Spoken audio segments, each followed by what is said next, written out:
સ્વાગત કરું છું। ભારતીય નાગરિક સુરક્ષા સંહિતા, ભારતીય ન્યાયિક સંહિતા અને ભારતીય પુરાવા અધિનિયમ આજથી દેશમાં અમલમાં આવ્યા છે। આજથી સમગ્ર દેશમાં ભારતીય ન્યાય સંહિતા, ભારતીય નાગરિક સુરક્ષા સંહિતા અને ભારતીય સાક્ષ્ય અધિનિયમ આ ત્રણ કાયદા અમલમાં આવશે। જ્યારે બ્રિટિશ કાળના ત્રણ કાયદા આઈપીસી, સીઆરપીસી અને ઇન્ડિયન એવિડન્સ એક્ટનો અંત આવશે।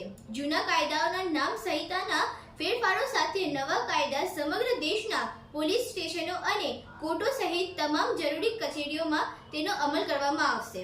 સરકારના જણાવ્યા મુજબ નવા કાયદાની ઝડપથી ન્યાય થશે। ઓનલાઈન પોલીસ ફરિયાદ, ઝીરો એફઆઈઆર, ગંભીર ગુનાના સ્થળની ફરજિયાત વિડીયોગ્રાફી સહિતના ફેરફારો કરવામાં આવ્યા છે।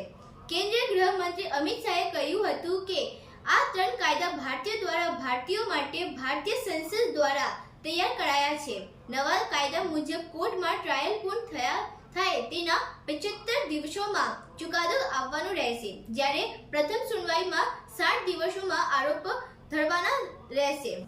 બળાત્કાર પીડિતાનું નિવેદન તેના માતા-પિતા કે સગા સંબંધી હાજરીના મહિલા પોલીસ અધિકારી દ્વારા રેકોર્ડ કરવામાં આવશે, જ્યારે રેપના કેસમાં મેડિકલ રિપોર્ટ 7 દિવસમાં રજૂ કરવાનો રહેશે।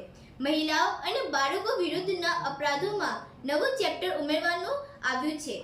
હવેથી બાળકોની ખરીદી અને વેચાણ જઘન્ય અપરાધ ગણાશે, જ્યારે સગીરા પર બળાત્કારના કેસોમાં ફાંસી થતા આજીવન કેદની સજા થશે। જો કે પોસ્કો કાયદા હેઠળ હાલ પણ સજાની જોગવાઈ છે। નવા કાયદામાં આઈપીસીની કલમો 511 થી 358 કરવામાં આવી। આ ઉપરાંત આઈપીસીની કલમ 511 થી ઘટાડીને નવા કાયદામાં 358 કરવામાં આવી છે। કેટલીક કલમોને એકબીજાની સાથે જોડી દેવામાં આવી છે, જેની સંખ્યા ઘટી ગઈ છે, જ્યારે કેટલાક અપરાધો જેમ કે લગ્નના જૂઠા વચન આપવી, સગીરા પર gang rape, mob lynching, chain snatching વગેરે જેવા અપરાધોમાં ફરિયાદ તો થાય છે, પણ તે અપરાધને લઈને કોઈ ચોક્કસ જોગવાઈ આઈપીસીમાં થતી નથી। નવા કાયદા ભારતીય ન્યાય સંહિતામાં આ અપરાધો માટે લગ્નની જોગવાઈ કરવામાં આવી હતી, જેમ કે લગ્નની લાલચ આપીને શારીરિક સંબંધ બાંધ્યા બાદ મહિલાને તળ છોડી દેવી અપરાધ ગણાશે, જ્યારે મોમ લિંચિંગ કેસમાં ફાંસીની સજાની જોગવાઈ કરવામાં આવી છે।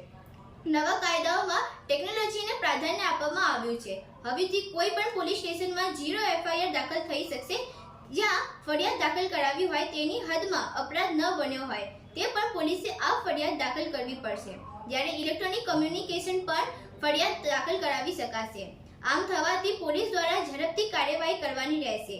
અન્ય એક રસપ્રદ જોગવાઈ ધરપકડને લઈને કરવામાં આવી છે। જ્યારે કોઈની ધરપકડ કરવામાં આવે ત્યારે તે વ્યક્તિ પોતાની ઈચ્છા મુજબની વ્યક્તિને ધરપકડ સહિતની તમામ જાણકારી આપી શકશે, જેથી મનમાનીથી આડેધડથી ધરપકડ અટકાશે। ધરપકડ બાદ પોલીસ સ્ટેશને ધરપકડની માહિતી લગાવવાની રહેશે, જેથી જેની ધરપકડ કરાઈ હોય તેમના પરિવારજનોને તે માહિતી મેળવી શકે। પીડિત મહિલાઓને તેમના કેસની માહિતી 90 દિવસની અંદર રેગ્યુલેશન અપડેટ આપવાની રહેશે। મહિલાઓ અને બાળકો વિરુદ્ધના અપરાધમાં પીડિતોની તમામ હોસ્પિટલના મફતમાં સારવાર અને સ્વાસ્થ્ય સહાયતા પૂરી પાડવામાં આવશે। હવેથી સમસ્ત ઇલેક્ટ્રોનિક માધ્યમની મોકલવી શકાશે, જેને કારણે પેપર આધારિત કામ ઓછું થશે। મહિલાઓ સામે કેટલાક અપરાધોમાં મહિલા મેજિસ્ટ્રેટ દ્વારા પીડિતાનું નિવેદન લેવામાં આવશે। જો મહિલા મેજિસ્ટ્રેટ ન હોય તો તેવી સ્થિતિમાં પીડિતાની સાથે એક મહિલાની ઉપસ્થિતિમાં પુરુષ મેજિસ્ટ્રેટ પણ નિવેદન લઈ શકશે। જ્યારે રેપ પીડિતાની નિવેદનનો ઓડિયો વિડિયો રેકોર્ડ થશે, જેને ગુપ્ત રાખવામાં આવશે। 14 દિવસમાં પીડિત અને આરોપી બંનેની ફરિયાદ, પોલીસ રિપોર્ટર, ચાર્જશીટ, નિવેદન વગેરેની કોપી આપવામાં રહેશે। તમામ રાજ્યોએ સાક્ષીઓની સુરક્ષા માટે સ્કીમો લાવવાની રહેશે। 15 વર્ષથી ઓછી વય અને 60 વર્ષની વધુ વયના તેમજ દિવ્યાંગો અથવા ગંભીર સ્વાસ્થ્ય તકલીફવાળી વ્યક્તિઓ પોલીસ સ્ટેશનમાં રૂબરૂ જવાની જરૂર નહીં રહે। પોલીસ દ્વારા આવા તમામ લોકોને ઘરે જ મદદ પૂરી પાડવાની રહેશે। નવા કાયદા અને જોગવાઈઓ શું છે જાણો આ વિડીયોમાં। ઝીરો ફરિયાદને અપરાધવાળા પોલીસ સ્ટેશનમાં 15 દિવસમાં મોકલવાની રહેશે। ક્રોસ એક્ઝામિનેશન સહિત પૂરી સુનાવણી વિડીયો કોન્ફરન્સિંગમાં કરવામાં આવશે। તમામ પ્રકારના ગેંગ રેપ કેસોમાં 20 વર્ષ કે આજીવનની સજા થશે। સગીરા પર રેપના કેસમાં ફાંસી સજાનો પણ સમાવેશ થયો છે। ફરિયાદના 90 દિવસની અંદર ચાર્જશીટ દાખલ કરવાની રહેશે, જેને કોર્ટ 90 દિવસ માટે લંબાવી શકશે. આરોપપત્ર મળ્યા 60 દિવસની અંદર કોર્ટે આરોપો ઘડવાનું કામ પૂરું કરવાનું રહેશે. સુનાવણી પૂર્ણ થયાના 30 દિવસની અંદર ચુકાદો આપવાનો રહેશે. ચુકાદો આપ્યા બાદ 7 દિવસમાં ફરજિયાત કોપી ઓનલાઈન અપલોડ કરવાની રહેશે. દરોડા કે જપ્તી દરમિયાન વિડીયોગ્રાફી ફરજિયાત કરવાની રહેશે. 7 દિવસ કે તેથી વધુની સજા અપરાધોના ફોરેન્સિક ટીમો ફરજિયાત અપરાધ સ્થળે જવાનું રહેશે. જિલ્લા સ્તરે મોબાઈલ FSNLની તૈનાતી કરાશે. 7 વર્ષ કે તેની વધુની સજાના કેસમાં પીડિતાને સુનાવણી તક આપ્યા વગર પરત નહીં લેવાય. સંગઠિત અપરાધો માટે અલગથી કડક સજાની જોગવાઈ છે. નોકરી કે લગ્ન બગાડીને લાલચ આપીને શારીરિક સંબંધ બાંધ્યા બાદ મહિલાને ત્યાં જ છોડી દેવાની ગંભીર અપરાધ ગણાશે. ચેન મોબાઈલ સ્નેચિંગ માટે અલગથી જોગવાઈ છે. બાળકો વિરુદ્ધના અપરાધોમાં સજાને 7 વર્ષથી વધારીને 10 વર્ષને કરાઈ.